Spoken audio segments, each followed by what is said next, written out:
Good morning, ladies and gentlemen, and thank you, David, for the introductions. I think all of the most of the presenter already given a figure about the market in the futures. Maybe in these presentations, maybe I would like to focusing in the how do we prepare the manpower or human resource to support the MRO, because nowadays the growing in this region is very fast for the aircraft needs, and we need more and more MRO to support the maintenance. The infrastructure is not so difficult to provide. I mean that we can build it in 2 years for a hangar, but to prepare the manpower or human resource that qualified to do the maintenance, it takes average is 4 to 5 years. That's why what we are facing now, especially in our company here, is the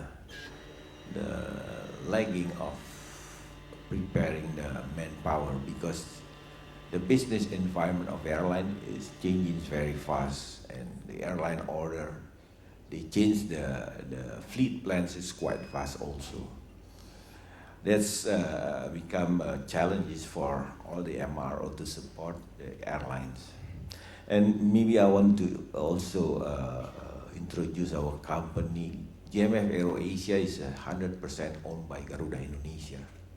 We established the company in 2002, and then now we have 3 hangars and workshop in Cengkareng, and now the fourth hangar are in the progress, and it will be ready this year for 16 aircraft narrow body at once.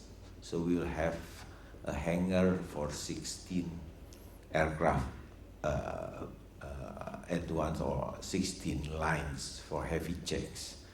And also we just recently signing the agreement with the Gallant Ventures Bintan to develop the aerospace park there.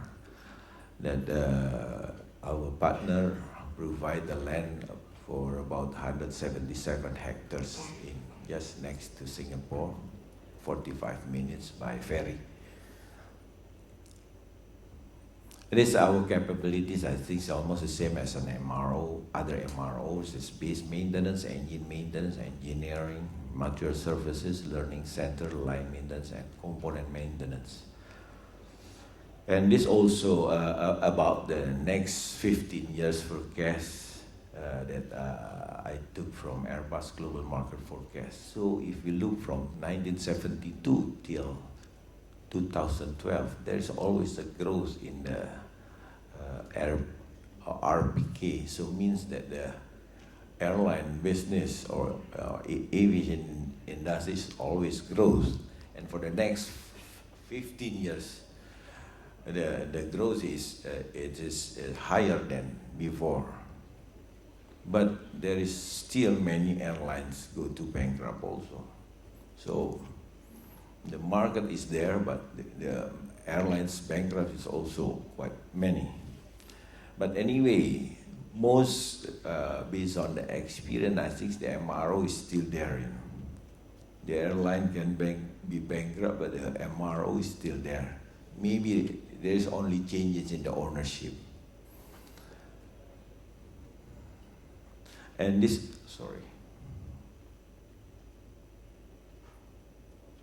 and this is the data that we took also from Airbus about just to give an idea about the emerging economics country and the mature economic country, that in the next 5 years, the GDP growth in emerging economics is still above 5%, so it's still good. This data actually for internally in GMF is used for make sure that we are investing in the right time and in the right directions. That's all. This also just give you a roughly about Indonesia. We are the fourth largest populations in the world, 242.3 million populations.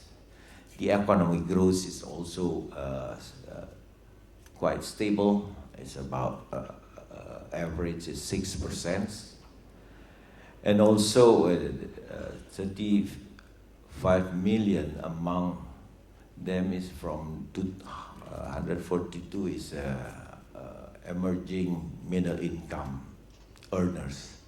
This group or this layer is driving the low-cost carrier in Indonesia now. That's why the aircraft order is grows about 6% every year, because the passengers growth is about 13 to 15% per year in the last 5 years. So you can see that 2012 is 81 million passengers, but it is still 1/3 from our population. It's still small. Means that one Indonesian traveling once per 3 years. This is very, very small. I just want to give a figure about the potential in the future. And also our country, from the most eastern part to the western part, it's about 5,250 kilometers. It will take about 6.5 hours using 737. So I think, and we have 3 times zones. So you also know that we are on an archipelago, means that air transportation is very important. So this just to show us about the potential of aviation or airline business and an aviation industry in our country.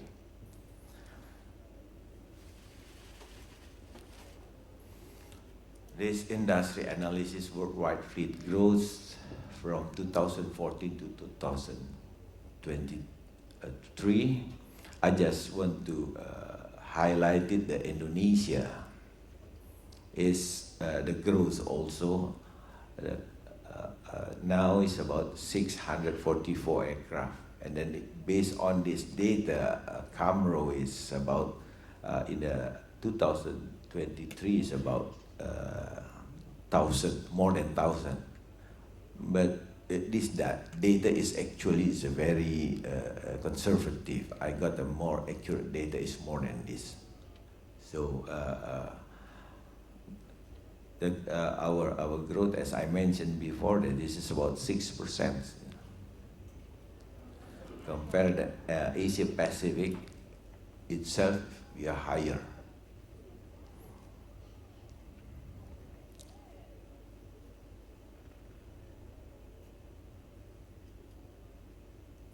And this is about the value of the business itself. So now it's about 910 million US dollars, and then the next 10 years will become 2.1 billion US dollar for the MRO business in Indonesia. So most is, you can see that this is same component and engine is dominated all this business. But once again, in our country, we need many line maintenance people, because we have to put in every city our engineer to handle this aircraft. So that's why human resource is very crucial in our country. This is just the number that I mentioned. The compound annual growth is 10% in terms of value of the business in our country. And now we are talking about the manpower requirement. This is the number of licensed engineers that we had now. It's about 3,800 only. That actually we need more than that. That's why now 70% of maintenance works are outsourced to other country. We just can absorb about 30% from the total, the 910 million. We only can absorb 30%. And then even we doubled our capacity and capability in the next 10 years, we only can absorb not more than 50% because the growth is very fast. And also to double our capacity, we need partners. That's why we are very aggressively asking or try to find a partner to work together in our country to absorb this. Because the airline in Indonesia, the customer always said that I prefer to have my aircraft maintained in Indonesia because it's a lot, saving a lot, especially if they have to send the aircraft outside, they have to send some engineers to that country. This cost is quite a big cost for them. And then also, they have to take their engineer out from the productions. It's also the cost. That's why if the aircraft are maintained in our country, so I can just come to the hangar, to your hangar, and then see what the progress of our aircraft. That's what I got from my customer. So in this opportunity also, I want to invite colleagues, if you want to invest and work together, there is many MRO that also need the partner to absorb this.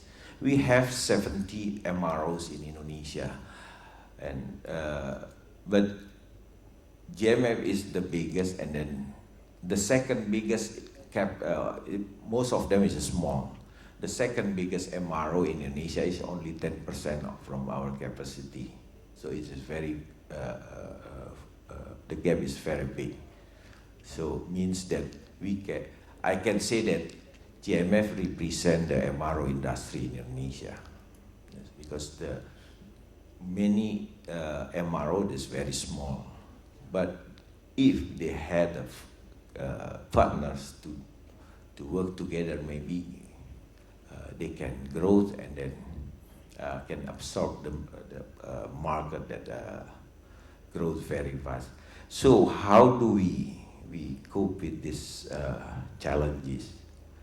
We need actually now just for line and base maintenance, and 10% is for shop. The gap is still about almost 3,000 engineers. How do we work is, maybe I want to show you about the source of manpower. We have a vocational school.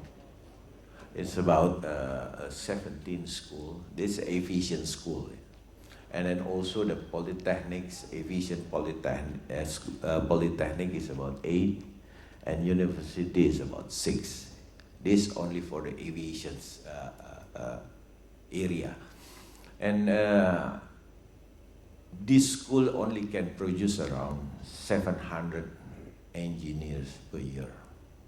That's why, how do we also develop this capacity of training and the people? This also the area that we offer to our colleagues or partners that want to do the business in the training also. And if you look in this map, that all is concentrated in Java Island, because Java is now accommodated about maybe more than 50% of the population of Indonesia is in Java. That's also one thing that the government now try to spread it out by develop the economic activity among the islands.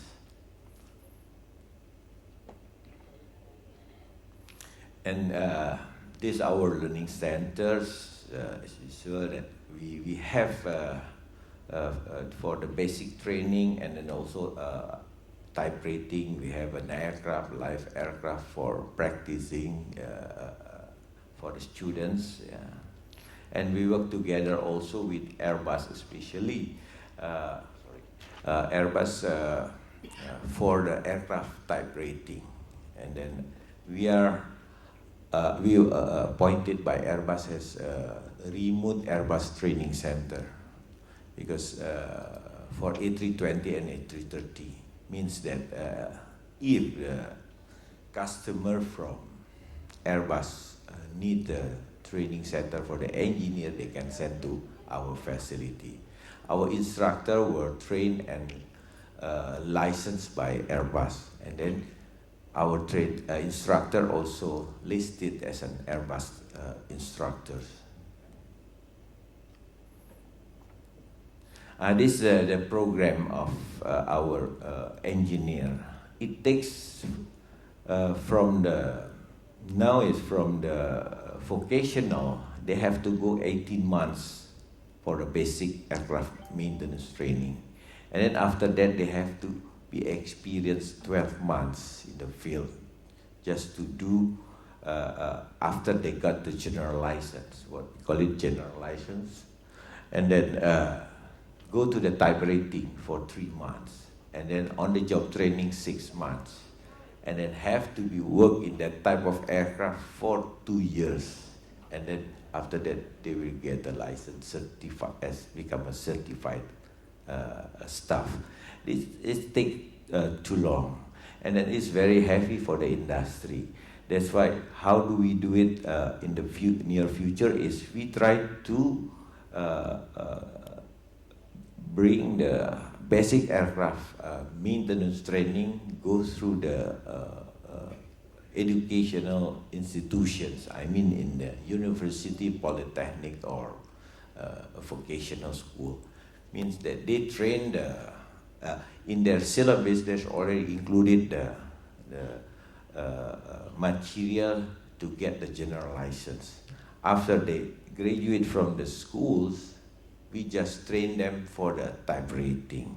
That it will reduce the training time in the industry, so we can have the engineer only with 3 years, 9 months average, and the fastest one.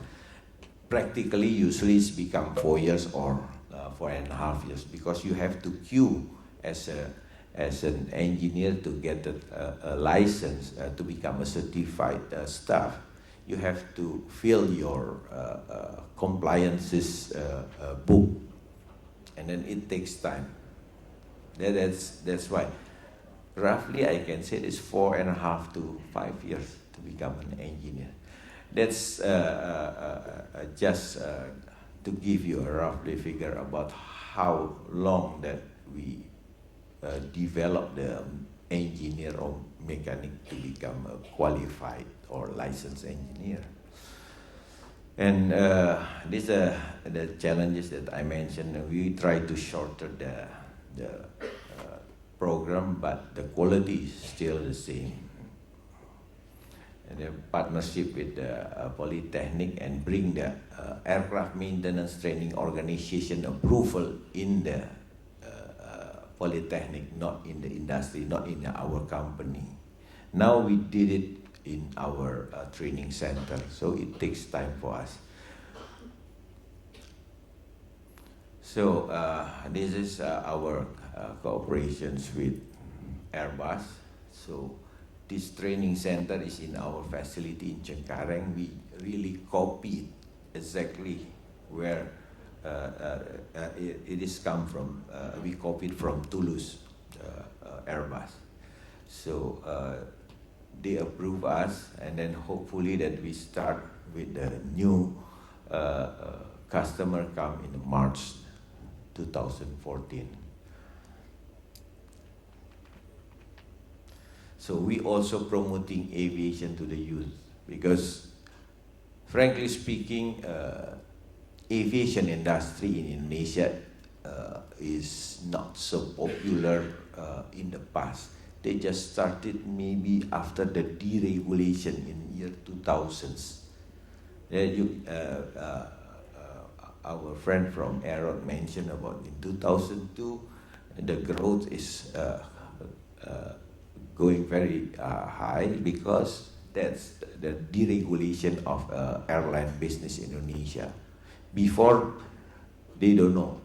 Not so many people know about this profession because they know that the airline, not the MRO. MRO in the industry in Indonesia is just recently that maybe they know even still GMF, they think that GMF is Garuda, that's all. It's not an independent company, not an MRO company. It's an airline. That's why we educate, we promoting our company to the stakeholder, to the youth, and so it will build an awareness, and they know, they come to our facility and see the aircraft, and then how do we maintain the aircraft. So this information that I can share to you, hopefully that some of you will be interested to come to Indonesia and to see our facility. And I'm most welcome for that. Thank you.